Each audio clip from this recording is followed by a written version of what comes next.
You're now tuned in to the Soulful Stir with Tash and Symoné.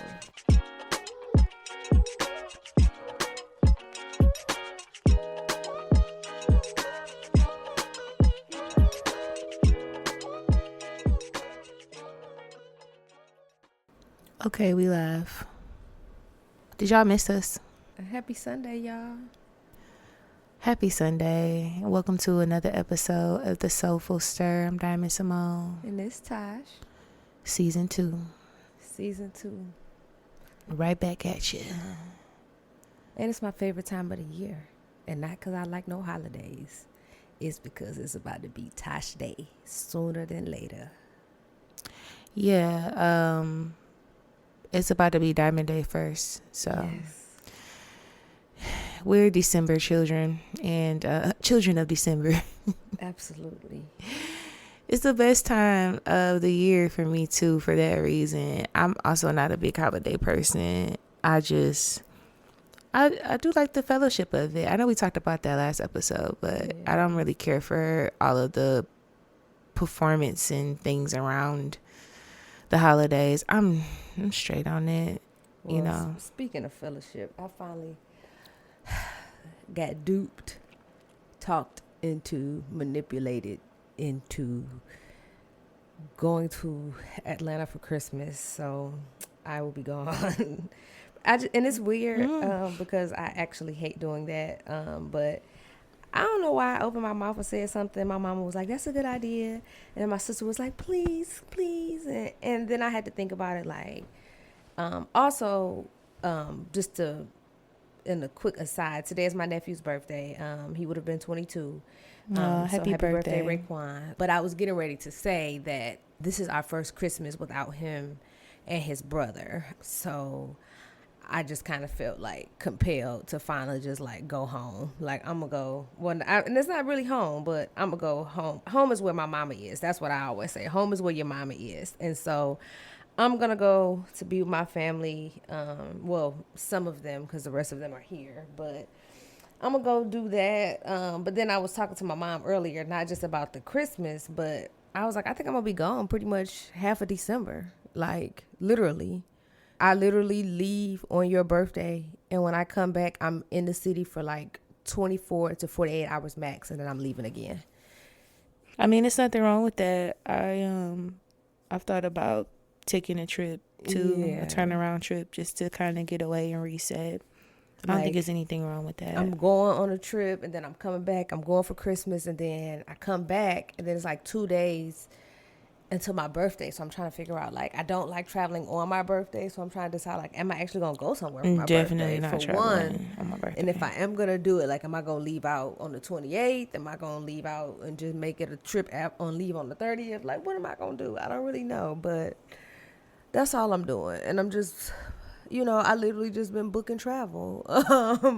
Booking travel and preparing for travel, because I got 2 nephews and a niece graduating high school in May. In 3 different days in 2 different states, and then I got to take one of them kids. I just paid on a trip to take one of them kids to Tokyo in July. I got a lot going on, man. Who going to Tokyo? I'm taking my niece for her graduation. My Joy? Yes, she's going. We're going to Tokyo. That's so nice. And it's crazy because it started out as Paris, and I remember you talking about Paris. I don't really like Paris. I'm not going to say I don't like Paris. Paris is one of them places like, oh, yeah, I go. But I've been, and it's not.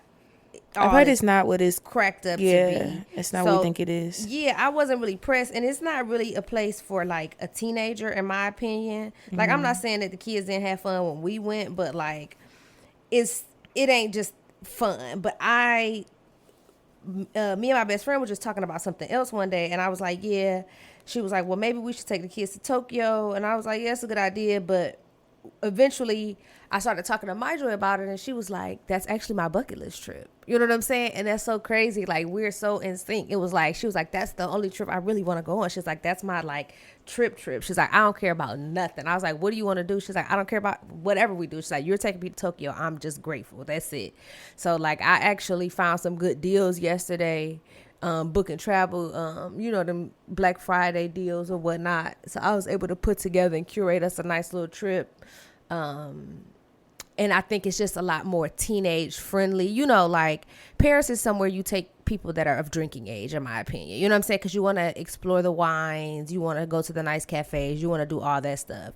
Like, I can't do that with a 17-year-old. You know what I'm saying? Like, so I just feel like I needed to do something with her that would be more age and experience appropriate.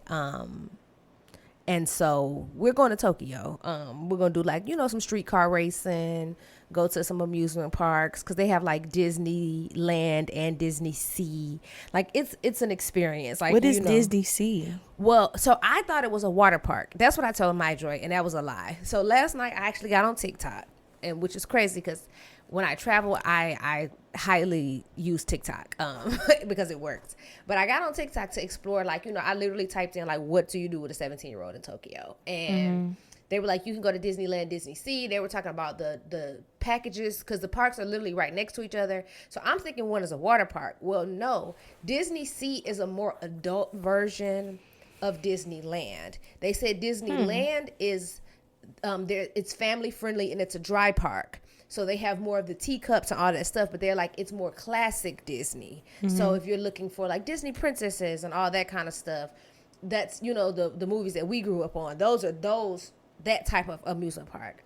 They have Disney Sea that has more of like roller coasters that are for grown-ups, and they serve alcohol, and they have more of it's still Disney themed, but it's more adult friendly, if that makes sense. Yeah, more marketed towards adults. Yes. And then they also have, but it's not for adults only. Teens can go, you can take your family, but the little kids won't be able to ride rides and stuff like that, know. So we're probably going to go do the park pass where you get the dual entry and all that other stuff. And then I read that they also have Universal Studios somewhere with like a Nintendo World. So I don't know. That sounds fun. We're going for a pretty decent amount of time. So I'm going to try to fit those things in. But those things naturally require like a full day, and then we're going to do like some Harajuku type stuff. We're going to go to Ginza and go shopping. And a lot of different stuff that I plan, just because I want to do them too. But we talked about stuff, and I don't know. I'm really excited about the trip. It's just surreal because I was just talking about Tokyo with somebody a year ago, and I was like, I really want to go. You know what I'm saying? And I ended up going to Thailand first, and then now I'm like, okay, I'm about to take a kid to Tokyo. Yeah, Tokyo seems like a nice spot. I know a couple people that have gone recently, and they really enjoyed it. I actually have a friend that lives in Japan. She and her husband, they've been there for, I would say, probably almost 5 years now. But I don't know I don't think she lives in Tokyo. I don't think they live in Tokyo. I have a friend that used to live in Osaka. You know about that. So I did get a lot of tips. Yeah. From that direction as well. About where to book and all that other good One stuff. of my clients used to live in Japan too. Yeah. He was just telling me recently that he would go in the summertime. Okay. And he would work on a farm in the summer, and that's how he would earn his room and board while he was there. Oh. And he just went to indulge in the culture, and I thought that was so cool, just to be able to have a life experience like that. You could tell your kids I went to Tokyo in the summers and I worked on a farm, and it's just such a unique experience. But it's one of those experiences that I think that people do more often than we like to believe. Yeah. But in the Black culture, we don't tend to venture out as much as what other people may. Well, I was ready to say, surprisingly, when I put that caption in TikTok and it was what do I do with a 17-year-old in Tokyo? More than I expected, I saw a lot of Black females taking their Black children for birthdays.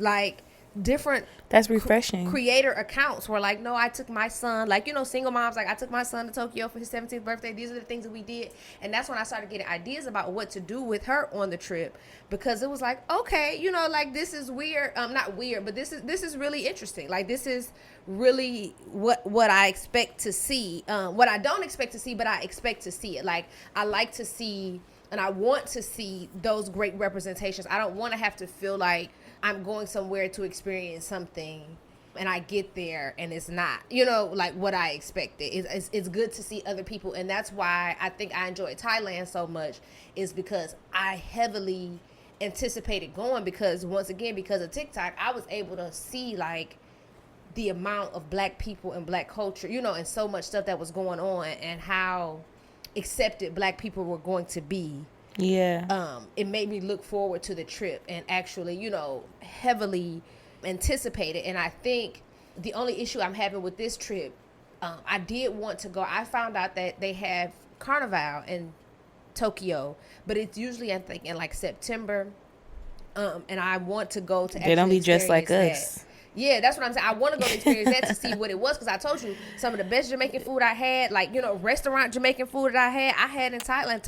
I had a great Jamaican meal. That would have threw me off so bad. And it wasn't no Jamaicans in the kitchen cooking it. And it was actually good. Like, better than what I expected it to be in Thailand, being cooked by some East Asians. You know what I'm saying? But I'm excited now that I know that there's a heavy Caribbean culture, black culture in Tokyo.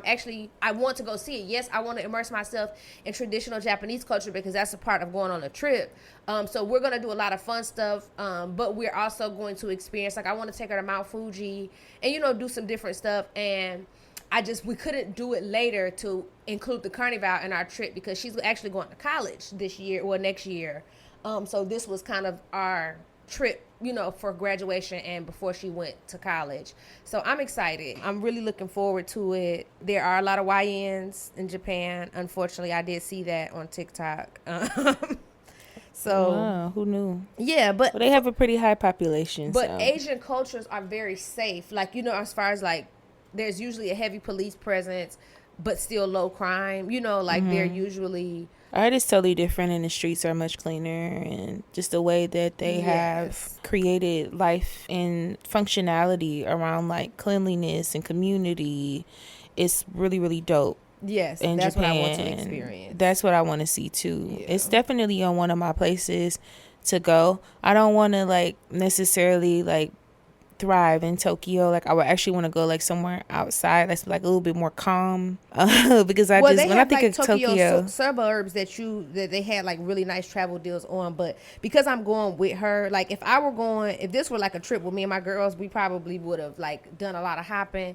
But with just me and her, I just wanted to make it, you know, as simple as I possibly could. Like, we'll probably catch the bullet train a day or two to a different city to do something, but I don't want to be like dragging her, you know, luggage and everything in tow from city to city. I just kind of want to make it easy.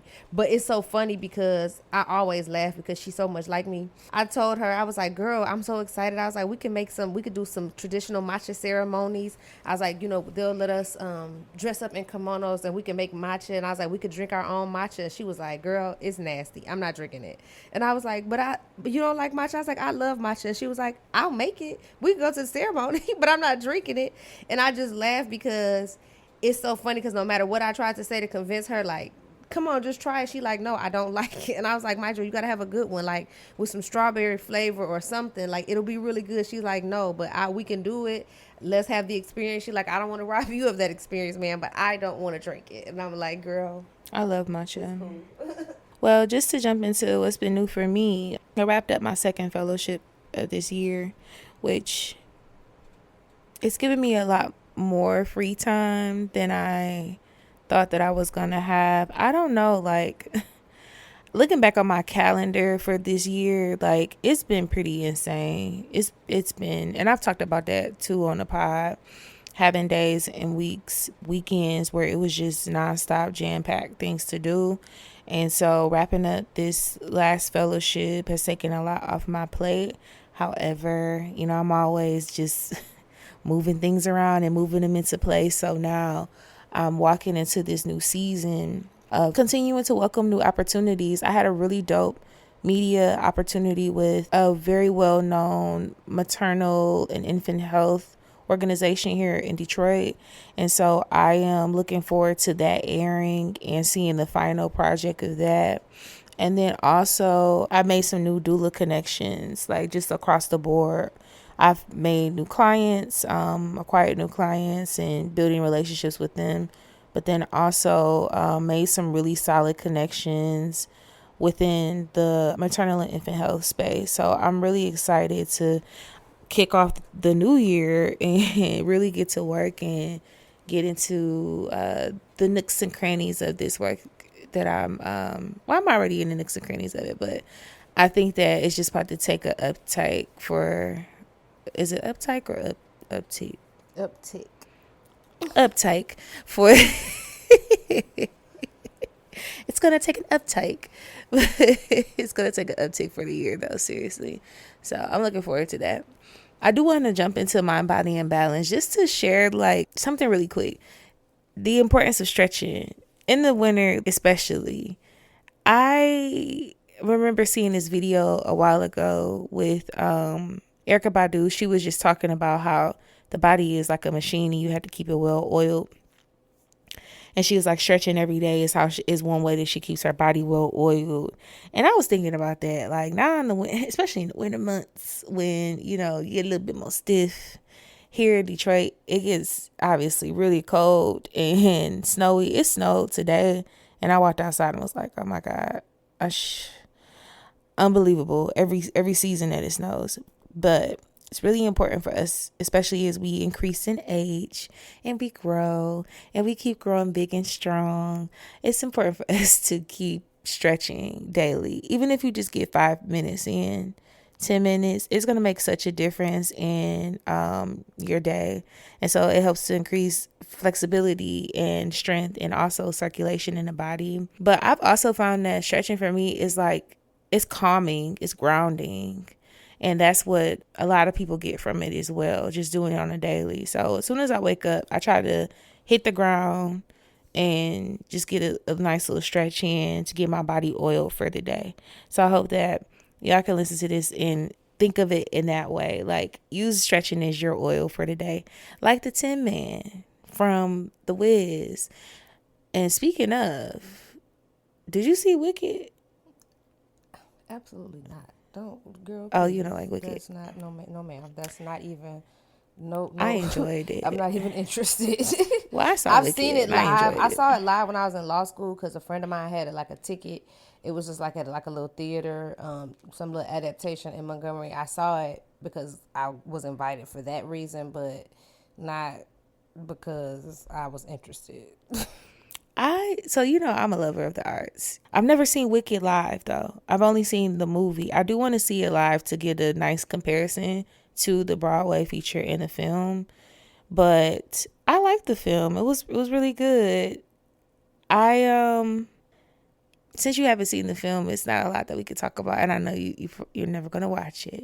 I don't think I've ever seen The Wizard of Oz. I don't really. I'm not. First of all, I'm not into musicals, and if they're not black, I'm definitely not watching them. So if it's not The Wiz or The Wiz, I ain't never seen it. So I did see The Wizard of Oz first, and then I saw The Wiz. I like both. Like, there are elements from both that I enjoy. I really like the story of Wicked because it tells the villain origin story of the Wicked Witch. And there's so much that is uncovered that the audience doesn't know if you've only seen The Wiz or The Wizard of Oz. It's all these little, like, how did the Tin Man and the Scarecrow, how did they even come to be? And like, even the lion, like, what is the story behind all of them that's correlated with the Wicked Witch? So it's all these different things. But I noticed that in the film, and who was talking about this on their pod? I saw this somewhere, and I cannot think of his name, but he was talking about the underlying themes that correlate with the story of Wicked that have to do with Black women specifically.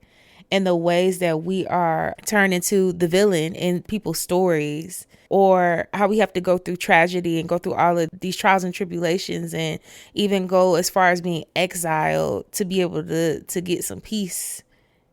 I don't know. It's real interesting. I think that if you watched it from that perspective, when people always try to do that. Like, why we can't just enjoy something? Why we always gotta like make this big correlation and story about something? Just enjoy the shit. Like, it don't have to be a whole ordeal. Like, like for example, I have this thing like when somebody type a long paragraph about something on social media, I never read it. Cause I don't want to hear no think piece. Like But the way that they delivered it, it was more playful than not. And I don't ever keep up with I don't watch the Wiz for the storyline. I watch the Wiz for the music. I don't watch it. I don't care about the Wicked Witch or the Wiz. I don't care about none of that. Like once I seen it once or twice and I knew what was going on, I don't watch it no more for that. I watch it to know that my musical selection is coming up right now, and I'm about to put on a show. Well, that's where you and I differ. So, yeah, moving along. I actually want to go back to Mind, Body, and Balance because I was also thinking about Pilates. I went and took a Pilates class at Peace and Pilates downtown. Well, it's not downtown, but it's in Detroit near downtown. It was very, very nice. All I kept thinking about, though, every time I take a Pilates class, it makes me think about how expensive it is to do Pilates. And also, like, the Pilates, like, it really works. And so I think that's part of the reason why it's expensive. But I just be wondering, like, will there ever come a time where it will be something that's more accessible to people of, like, middle class, working class? Because I don't feel like it is. It's like a car note a month, like, if you want to, like, take a Pilates class. I mean, but I also don't think a lot of working class people go to the regular gym either. So it's not even about the accessibility of the price. I think that's more of a time and mindset type of thing. Like a lot of people feel like they don't have the time or the money to go, which they do, or just with fitness in general. I think that's a big thing. Like people make it hard more than it really is. And so I think people just in general don't even like, even with the Planet Fitnesses and stuff, like you will see a lot of people at those gyms because they're a little bit more affordable, but people of just the regular working class, I mean, depending on what you consider just a regular working class, first, that's what I'm gonna say for one, because I'm thinking more on a lower income spectrum, but I think fitness is usually less of a priority to them, period. Yeah, I mean, that makes sense. And there's a lot of layers to that too. Yeah. And a lot of layers around the social determinants of health. Yes. And how that plays a part in everything. So that's a whole nother conversation. But I was just thinking, like, floor Pilates is not as expensive. I kind of did, like, jump down just a little, not too deep of a rabbit hole, but I kind of just, like, researched around, like, why is it so expensive? But apparently the training to become a Pilates instructor is very intense. And the reformers and the equipment that they use are also very expensive to use. And so there's a high overhead cost for most people that open a studio. And then it also like highlights the fact that, well, within the research that I did and saw and read through, it highlighted the fact that the classes are much smaller and there's more attentiveness to each person that is participating in the class. Now, I don't know how true that is full circle because... Well, it is true. Well, you know, I go to Pilates a lot. It is true, but I don't think that's not thought of. That's by design. It has to be like that because most of these studios are not big enough. They don't have a gym size floor, and a reformer is a huge piece of equipment. And in order to have it with the proper spacing, because in order to give a full class, you're not doing the reformer the whole time. You do get off the reformer, you get on a mat, and you use other tools in the class. And in order to properly space reformers and body space and all of this other stuff for people to be able to move about the studio and go from reformer to mat, you're only able, because of spacing, to put so many reformers. I'm pretty sure that if they could put more reformers, you will be having bigger classes because of the pricing on it. But because of a lot of these spaces, but even I wonder, at your club Pilates, it's only like maybe 10 or 12 reformers in a class. Yeah, it's probably like 10 or 12. But it was even smaller than that in Peace and Pilates, which I thought it was a larger studio, but it was perfect. It's super cute in there. But I wonder if we were to get a larger studio, Like, would the price drop, or would it be? I feel like it would be the same. It'll be the same because to get a larger studio means you had to have more performers, so it's still gonna be the same overhead. Yeah, the overhead cost was just gonna increase. It's gonna increase because you're talking about a bigger space, so you probably gonna have a higher rent. You know what I'm saying? For as a tenant, you know what I'm saying, of that Pilates studio. You know, whatever the case may be. So the price ain't gonna go down. Yeah, it's almost like there is an exclusivity to Pilates that, I mean, I don't know. I wish that it was something that was more accessible to people, because I know the benefits of it, and I've seen it like in real time. So jumping into rhythm and groove before no. So speaking of that. Rhythm and groove. Oh, you want to go to sound check first? Yeah, sound check is always supposed to be first. Well, I just took notes that are in no particular order today. But speaking of wicked and stupid musicals and stupid stuff that I don't like, everybody knows knows I hate Christmas music and I hate Christmas decorations and all things Christmas-y-ish, like. And I don't want people to get confused and be like, oh, well, I understand because you're grieving. No, it has nothing to do with losing my son, my niece, or my nephews. I've never liked Christmas stuff, even as a kid. Just never. I mean, I like Christmas lights as a kid, but as far as decorations and stuff, I just never been into that kind of thing. But so like, is there a Christmas music coalition? Like, when do the new Christmas music come out? Because that's one thing I will say about why I don't like Christmas music, because I get sick of hearing the same songs every year. Like, y'all, it's 364 other days that y'all could be writing new songs for Christmas. Like, y'all don't write none throughout the year? Is it just like, okay, here we go, we just gonna keep remaking this? Like, why is it 17 different covers floating around of the same Christmas song, and they all sound bad except for the original? Like, I don't like to hear nobody's version of This Christmas unless it's Donny Hathaway.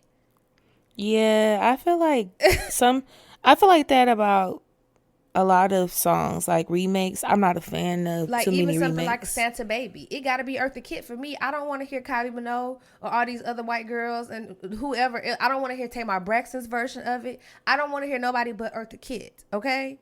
Yeah, it's just songs like that. Like, the originals are done so well that it's hard to replicate them and make a truly wonderful finished product that people actually like. And some people do enjoy it, but people like you and I do prefer the original. Like, I get that 1000%, because I'm definitely going this Christmas, definitely going to Donny Hathaway.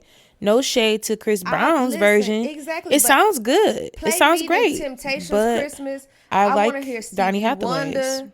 I want to hear the originals. Okay? Yeah, Someday at Christmas. Oh. Yes. You know I love Stevie. I don't want to hear these. I wonder how he doing. Sometimes I just think about Stevie. Like, I wish I could call him and check on him. Like, that's how much I love Stevie. But yeah, but I just want to know, like, who's in charge of that? Who's in charge of saying, like, okay, we're gonna come out with this? Like, who like the Carol of the Bells Coalition? Yeah, like, is it a Christmas music coalition? Like, can somebody write a new Christmas the Carol song of the Bells Coalition that we like? Like, come on, because think about even the stuff that we had in the 90s. That was new Christmas music that still slap to this day. Let It Snow was brand new. Oh yeah, that was great. You know what I'm saying? Sleigh Ride by TLC. Great. What you gonna what is that? 69 Boys. What you gonna get her for Christmas? Like, come on now. We had I never heard that song before. Original songs. What? My Joy would die if she heard you say that. That, when I tell you, all year round, my baby used to listen to that song. That is her favorite Christmas song of all time. I used to play it for her when she was little, and my mama used to be so upset. She was like, that song's so ghetto. I don't have her listen to that song. And My Joy, listen, it was not Christmas time in my house until we played the track. And it was just, we knew what time it was going down. That was our ghetto Christmas song. But I digress. But I like Destiny's Child song too. 12 Days of Christmas? Yes. Or that song. Yeah. Is it 12 Days of Christmas? Yeah. 8 Days of Christmas. Whatever. I'm like... Because they cut it. The original is 12 Days of Christmas. You sure it's 12? Yes. Oh yeah, no, the original. It's So 12 days. That's my they have point. but they have this rendition that they did. I enjoy because I feel like they truly put their own spin on it. No, for sure. It's Like, not it's- even it's- 12 Days of Christmas. it's a like you totally said, different it's 8. song. It's a totally different song. Yeah. Those songs were cool. Where is the new Christmas music? You know I what I'm love saying? that song. Like, and I'm gonna say this too. And people might be upset when I say this, but I don't care. I will say that it's probably best we don't have new Christmas music because I don't want to hear NBA YoungBoy rapping about Christmas. You know what I'm saying? He rapping about Christmas? He's not. I'm just saying I don't want to hear these new artists. You know what I'm saying? Like, I don't think, you know what I'm saying, Glorilla could perform a proper Christmas song. Charity had a great Christmas project. Who gets to decide, like, okay, this is or is not the time to make new Christmas music? Because back to that point, how did we have all these brand new, fresh Christmas songs in the 90s, and now we ain't heard none? You know what I'm saying? Everybody remaking everybody's stuff. Where's the new music? Like, but do we really have an artist right now that could deliver that? A mainstream artist that could really put together a Christmas project and make it really slap? Mainstream questionable, but do you know who I think could pull it off? Who? That's really getting a lot of traction? Olivia Dean. You listen to Olivia Dean? Don't know who it is. Oh gosh. But obviously she ain't getting no traction because I ain't heard of her. She's definitely getting traction. Just because you haven't heard of her doesn't mean she's not getting traction. No Olivia Dean slander will be tolerated on this podcast. But Olivia Dean, I've been listening to Olivia Dean before she like started to get more traction on social media, especially. She had a couple songs that went viral and they're still pretty well utilized on the internet today. But she had some projects that launched way before then. I think you would like Olivia's music because it's soulful, but it I don't know. Like I can't even describe like what it truly like hits on. What songs is she? Man I Need is one of the ones that is viral. And hold on, you talking about that song that everybody keep putting on every TikTok? Yeah. Oh, I absolutely hate be that. The man I hate that song. When So Easy. When I see a TikTok with that video, I scroll past. I don't listen. I absolutely Lady hate that song. That lady, she's the man. You don't like that song either? I don't like songs like that. I don't like that Cleo Soul, Snow Allegro type of artist. I don't like that. That's my jam. So yeah, that ain't. I feel like Olivia Dean could pull off a great Christmas album. Hell, I feel like Snow Allegro could do it. Where is Snow? Like I looked up her Instagram the other day, and Snow she doesn't have anything on her Instagram. I hope she's doing okay. I was just like, where's she at? What is she doing? Anybody seen her? I haven't seen her. I would love to get some new music from her soon. But yeah, I think she could pull it off. But that's a valid question. What other artists that like, I would say mainstream, because Olivia is from the UK, if I'm not mistaken. She has Jamaican roots too, though.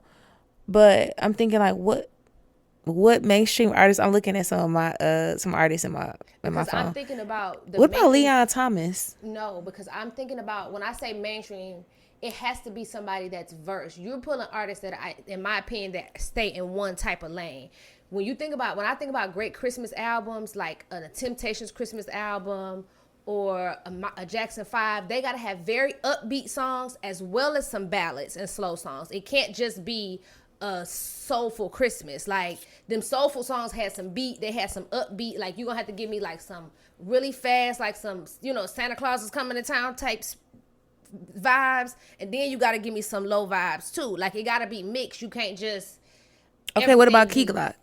Say no, I'm just playing. That's what I'm saying. Those are the people that I don't want to make albums. This is exactly. Wouldn't that be something though? My point. I think he could do it. I think he can. I think he'd be great at it. I think he'd be great at it. That's a valid point. Like, and I hate to say it because I'm not a Beyonce fan, but Beyonce's the only person that could come to mind to me. And that's only because she's done a Christmas album. You know what I'm saying? Yeah. Destiny's Child already did one. So to me, that fits. But you know what I'm saying? I love people like, you know what I'm saying, Ken the Man. But I can't have Ken the Man talking about eating coochie at the Christmas table. Like, you know what I'm saying? Like, oh, but we could. And maybe that's what we need to like kind of balance it out for the year. Maybe. So that we're getting what we like want also. Maybe. Because I don't know. Because I'm trying to think about who could really give me, Christmas vibes right now. Kalani. I feel like Kalani could do it. I'm not very aware of a lot of her catalog. It's like one or two songs of hers that I like. Go listen to the catalog. But the songs of hers that I do like, I can maybe see that. That catalog will have you dancing, have you crying, have you feeling sexy. She got something for everybody. She has something. I think that like she's one of those artists that I can see doing that actually. Like I'm gonna go with Kalani. Yeah, I'll second that. And I'm gonna go with her. Based on what I do know about her, I can say this: the song I've never heard a song of hers that I didn't like.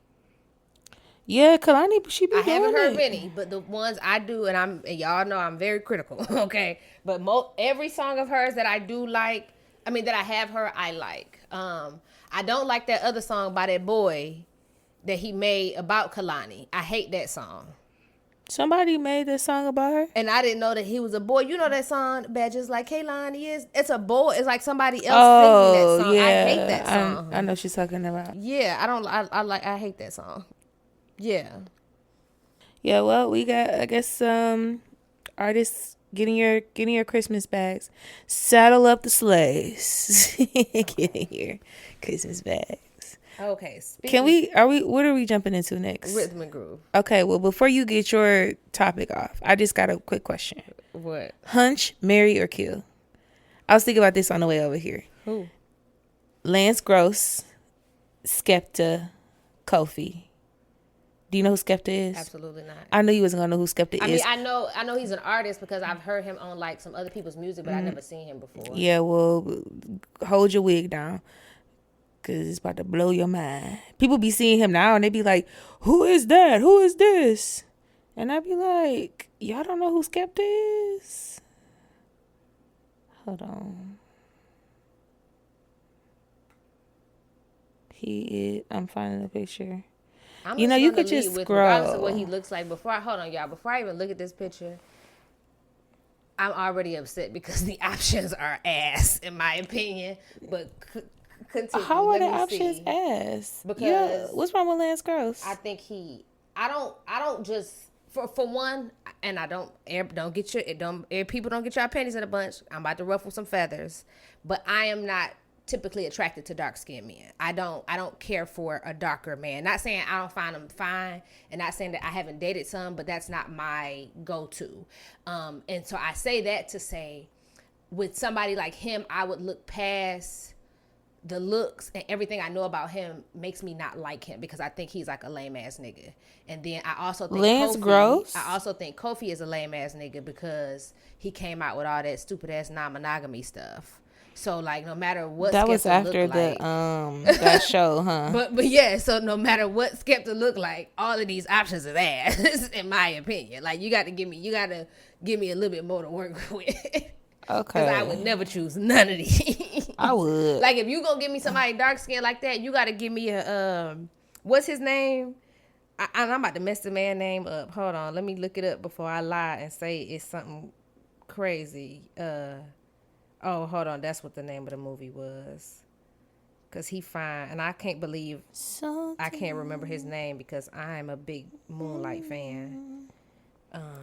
Oh, Trevante Rhodes? Yes. Give me somebody like Trevante Rhodes. He's handsome. He's fine, okay? He's one of my favorites. He's fine, but them other ones, they ain't really there, like, for me. They fine to me, so that was my choice. Nah, Trevante Rhodes. And so it doesn't matter. You still got to pick one. I mean... then I'll give you a new slate. Lance Gross kill. And I guess I hunch Skepta. I don't really know much about him. And I guess I'll marry Kofi because if he ain't going to be faithful, I just won't either. Cool. Like, if he's not going to be faithful, I just won't either. That's Bam. an easy fix. We got it. You want some hoes? I'm going to have some hoes too. We all going to have ho, ho, ho. Merry Christmas, my nigga. Like, that's what we going to do. I don't know. Yeah, it'll be fine. I guess that's what works. Okay, well, new lineup. Hunch, marry, kill, Rome Flynn. Do you know who that is? No. Rome Flynn, Michael Ealy, Mojo Brooks. This is Rome Flynn. I just looked him up. That's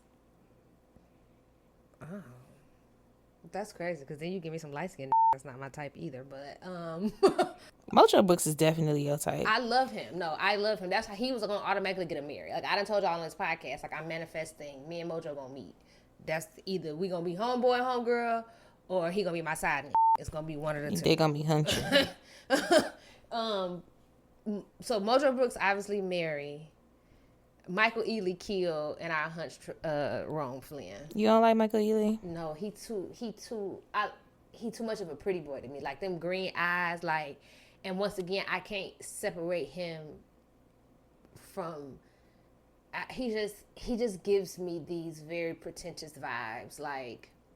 Even the way he comes off in interviews, like not even based on like characters he plays, but like based on how he presents himself, he just comes off very pretentious to me. And I don't like no nigga that's a diva. Like, cause I'm gonna show you who the baddest bitch is. She ain't no diva. Yeah, I don't like that. I don't want no Tyler Perry. You know what I'm saying? No diva. Every time I hear that, that's the first thing I think about, him dancing at the Beyonce concert. Who was dancing? Tyler Perry. You ain't see all them videos of him dancing at Renaissance in every city. Like Medea in the stage, no. And they kept putting the voiceovers over him saying she ain't no diva. He was dancing like he was having these private sections at Renaissance. Had me crying, laughing. Oh my God, I gotta sit. I thought I sent them to you. You gotta see them because he was at every Renaissance show, shaking the tail feather, baby. Okay, in true Tyler Perry fashion. But yes, I don't. You know, I like it's a meme going around, and I keep wanting to repost it, but like. It said I want my man. I like my man dope boy fresh. I don't like no fashion killer, and that's dead ass me. Like I don't want no dude wearing T's, Jabos, and Reeds no more. But you know what I'm saying. I want you to look manly. T's, you know what I'm saying. I don't want you in. You know what I'm saying. Skinny jeans. I don't want your jeans that tight. Like that's. I don't like that. Like I don't like no. I'm not a skinny jeans man in no muscle shirt. I don't like no man with no nose ring, with no dangly ass earring. I definitely don't want no man that paint his nails, that carry no man purse. You know what I'm saying? I don't want you. I don't want to be looking for my. What about a hoop earring like Morgan Freeman? No. You wouldn't have dated Morgan Freeman? Absolutely not. Well, he's been the same age since we were kids. Yeah. So. But I just don't want that. Like, I remember me and Asia was in a I went to one of Asia's gigs with her a while ago, and we was standing in a DJ booth, and I was looking around, and every time I seen a dude dressed like that, I would point out a dude, and I'd be like, if he ever say he want to talk to me, tell him no, because he dressed like Gunna. I don't like that. You don't like the way Gunna dress? Absolutely. I don't want you in no muscle shirt, no tight ass pants, and penny loafers. Like, come on, sir. Like, I don't want Gunna seems really cool though. He's probably very cool. Like, I ain't gonna take that away from him. I just don't like the way he dressed. He dressed like a. I don't know him as a person, but like I feel like if I met Gunna, like I feel like we would be good friends. Like you my homeboy for real. He gives me, like, from what I know about Atlanta niggas like him, like he definitely give me cool vibes. Like I think I would hang out with him in real life, but I don't like the way he dressed. Like I would hang out with him as a friend, yes. Would I date him? Absolutely not, because I don't want niggas dressing like like no runway model when we go out on no date. Like look nice, like a man. Like look like GQ. I want you to look like GQ, not Vogue. You know what I'm saying? Like they really taking it to the next level. Like this whole trend with the scarves and the baseball hats, miss me with that. Like that's supposed to be for ladies that are classy with an urban flair. You know what I'm saying? Sometimes we ain't got them roofs touched up. We want to put on a little hat. That's supposed to be for ladies. That's not supposed to be for gentlemen. Like, y'all gotta stop. Like, I don't like the crossbody purses and all of that other stuff. Like, I understand y'all got guns, but do like regular women do and just put it in your pocket. Like, I put my gun in my pocket. If I have on a hoodie, I have my gun in my kangaroo pocket. Boy, I be walking through the store. I don't have to have no purse for that. I got my wallet. I got my ID and my credit card and my gun in my pocket. I don't even have no purse, so you shouldn't have one. Like it's just certain things that, why you got a purse and I ain't got one? It's just certain things that I don't agree with. And then, you know what I'm saying, y'all don't even go and buy, like, you know what I'm saying, something nice and manly. Y'all go and buy a nice Coach bag or a nice Louis Vuitton. Y'all go and buy something that y'all done seen y'all mama wear. Like, come on now. Like, miss me with that. I don't like that. You know what I'm saying? Call me old school, call me whatever, but I like my man to have some jeans with a little bit of room in them. You know what I'm saying? I don't want them falling off his ass, but I want them to have room. Like, if he got to break out running, I want him to be able to do so. Yeah, I'm not a big fan of the skinny jeans and tight clothes either for my partner. But hey, I mean, to each his own. Like if it works for you, like, then it works. If it's not jeans, like most. If you like to carry a bag, then and it works for you, then it works. Like I don't like that. Like I think that it's important to, like, because I feel like every time somebody says something about like this topic or something related to this topic of like men wearing, you know, purses and things like that, it truly does, or even like women like dressing a certain way, it really does ruffle feathers for people. Yeah. But the whole reality of it is that we're getting away. I feel like we're getting away from people respecting Themselves. respecting themselves, maybe. I mean, depending on what they got on. But then I was going to say respecting people's opinion. Yeah. The fact that we have a right to have an opinion. And like, I was ready to say, I didn't say y'all wrong. If I you don't have to if feel. young men, if y'all listen to this and y'all like y'all jeans tighter than braids the first day out the African shop, do you. You know what I'm saying? That's on you. I'm saying that what I don't like, my man, as for me in my house, ain't no man getting out my bed putting on those skinny jeans. You know what I'm saying? Like, that's what I'm saying. I'm not saying that it's, you know what I'm saying? Y'all probably listening. Y'all probably like, yeah, I be getting hoes. It don't matter. And you might. They might like the skinny jeans, but auntie if don't they like that. if they like it, I love that for you. And if you enjoy it and that's how you want to dress, then that's, you have a right to your opinion of how you like to dress. He thought I have a right to not like it. I had a man tell me he thought it was crazy that I was pretty and that I don't wear makeup and that I dress like a tomboy. And I said, oh well. Yeah. Because we were supposed to be going on a first date that we never made it on. And he was like, you was getting dressed. He was like, I thought you was going to I thought you were gonna wear something different. And I said, what's wrong with what I got on? Because I think I had on like shit. And this was in my you know, in my little hood phase. So I might have had on like some nice little polo pants or like some sweats or something and some gym shoes. Cute, you know, I thought I was cute. Some little lip gloss on, had my hair in a ponytail. You know, boom. I just thought whatever. Because I was also young. I was probably like 23. Because I remember I had just bought my house, so I had to be like 23. He came to pick me up and we never made it to the freeway. I was like, you could turn around and take me home. Cause he was like, I thought you would have, he was like, you took so long to get dressed. I thought you was going to have on like makeup and heels and stuff. He's like, you're such a beautiful woman. He's like, I just don't understand why you dress like that. And I was like, take me the fuck home. Yeah. Cause if you don't like this, don't worry about it. I don't think I ever had a man comment the way that I dress. And it's crazy because the first thing I remember vividly, the first thing my baby daddy ever bought me was some Jordans. And I was like, that's how I know you the one, dog. Like, he was like, hey, I caught the sale at Foot Locker. He was like, I got us both a pair. They matching. I was like, hey, you the one for me, dog. Cause it's just, but also at the same time, he'll turn around and he'll be like, I went and bought you a purse. I went and bought you this. Because I do have that. I think I do the duality of that well. Like, I can dress up, makeup. I can do all that. But I also, you know what I'm saying? I dress down, shit. Because I don't know. I just be trying to be comfortable when I go places. You know what I'm saying? The truth of the matter is that, like, again, people are entitled to feel how they want to feel about anything. Like, you're entitled to dress the way that you want to, and I'm entitled to not like it if I don't want to. Absolutely. Like, I don't have to agree with the way that anybody does anything in life, including the way that they dress. Thanks. So that's that. Are we moving into Rhythm and Groove? Yeah. I mean, not Rhythm and Groove. Yes, Delicious Dive. No, this is still Rhythm and Groove. Oh, yeah. It was just the Hunch, Marry, Kill. So I saw this post, and I just want to bring it because I feel like this is highly controversial, and I want to know what you feel about this because, as for me, it's an absolute no. So this girl posted, and she said, "Tell me why my fiance just called off our engagement because he found out that," and she put in quotations, "my little sister is really my kid that my mama has been raising. Now he's mad, screaming about lies and trust." Boy, please. I was young, scared, and my mama saved my life. That doesn't make me fake. It makes me human. And if you don't want to be with me, keep the ring. Yeah, no, absolutely not. I would have called it off too because that's very serious. And that's a matter of radical honesty. People are telling her in the comments like, girl, if y'all made it that far to the engagement, how did he not know? How did he not know? And then for you to make it that far without being honest with this man, that's a problem in itself because my first thought is going to be like, what else is she lying about? Facts. Like, what else are you lying about? Because that's very serious. Facts. If you are talking about spending your life with somebody and, you know, taking that journey to merge your life stories together, I need to know everything about you that's possible for me to know. I mean, honestly, and the fact that you have a child that you have been posing as your sibling, that's a red flag in itself because how you keep this lie up for so long. But then also, if nobody else knows, then I feel like your potential spouse should know.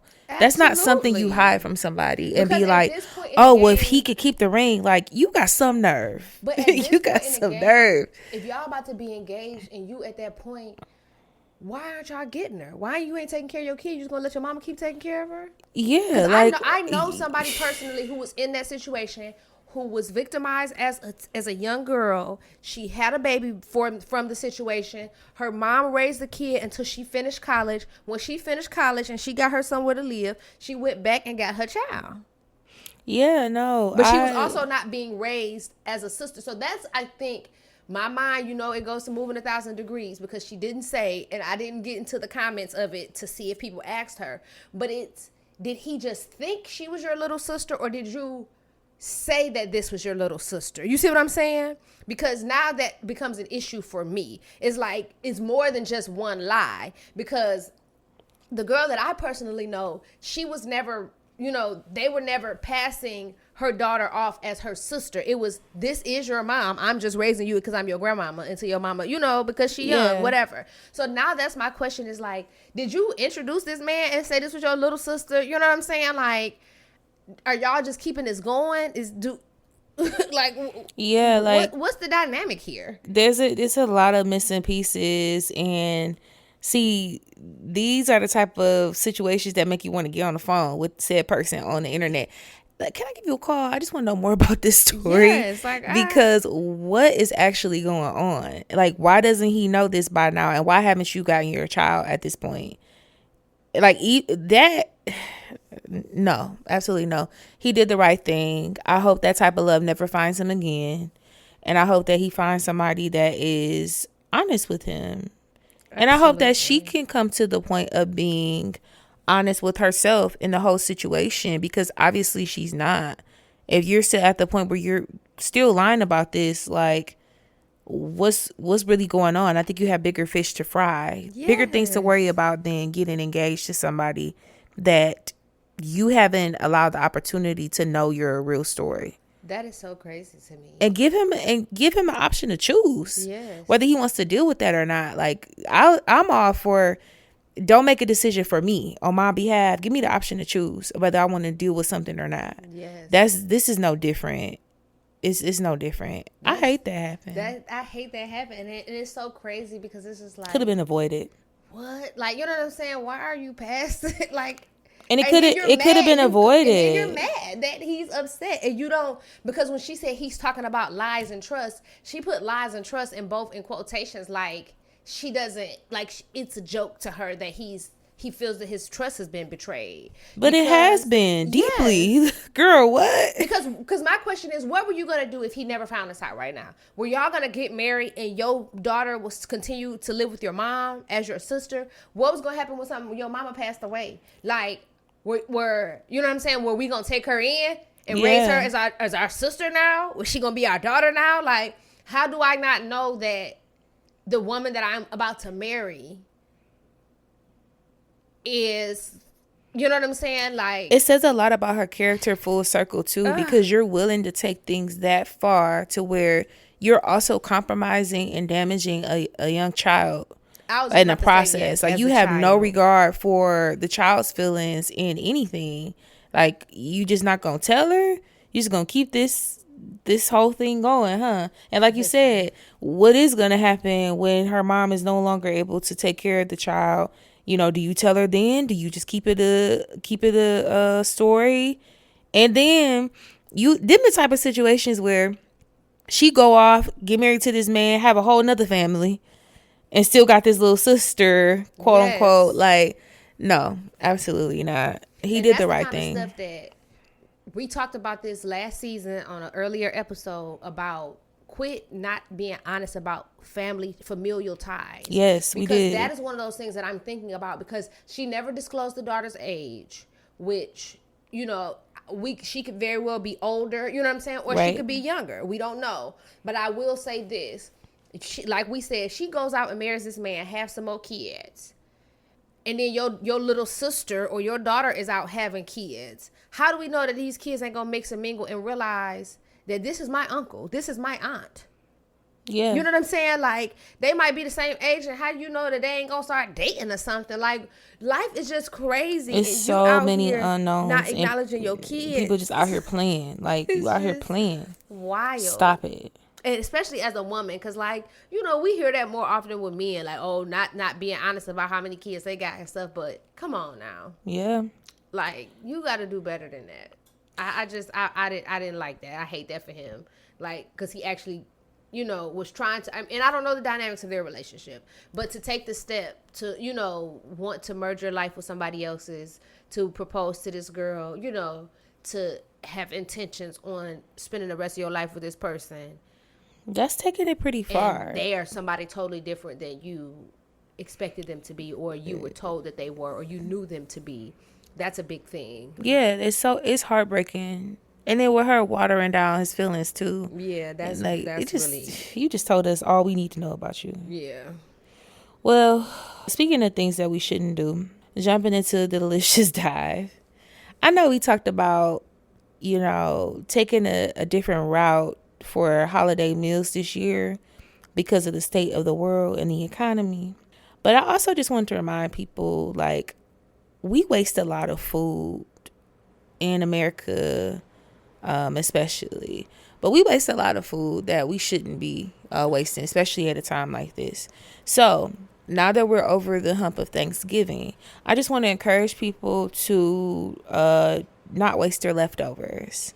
Because the first thing that we like to do, especially as Black people, is like, okay, after a couple days, few days, throw that food out. You know, we good on the leftovers. So many of us do it. But, you know, a couple of things that come to mind. When I spent Christmas and New Year's in Jamaica, and we would do Boxing Day.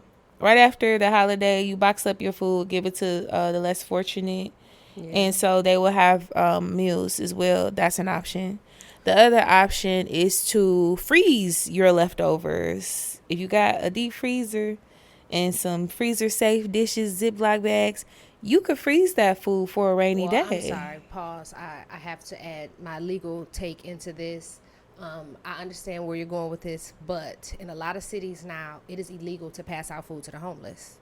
Atlanta is one of those places with a large population because people were getting sick. Homeless people were dying. You know what I'm saying? Like, oh my God. People be taking food out and doing stuff. So I say all of that to say, please be benevolent with your resources, but make sure that you are following all local laws and regulations, because I don't want you getting a ticket or a citation for simply trying to be nice. Yeah, simply try to help somebody. But yeah, in Atlanta, I think there was a big thing because people used to go out downtown to like give out sandwiches and drives and stuff, but they'll ticket you for that now in Atlanta, if I'm not mistaken, because there's been a big. I wonder if you can be like, if an organization is able to do it. Yes, but like Meals on Wheels, because they do Meals on Wheels. Yeah, but you can't just be a random person. Yeah, you can't just how back in the day we was like, okay, we just gonna take stuff out. Yeah, they changed a lot of that because people were being, which makes sense. It just became unsafe at one point in time. So yeah, that makes sense.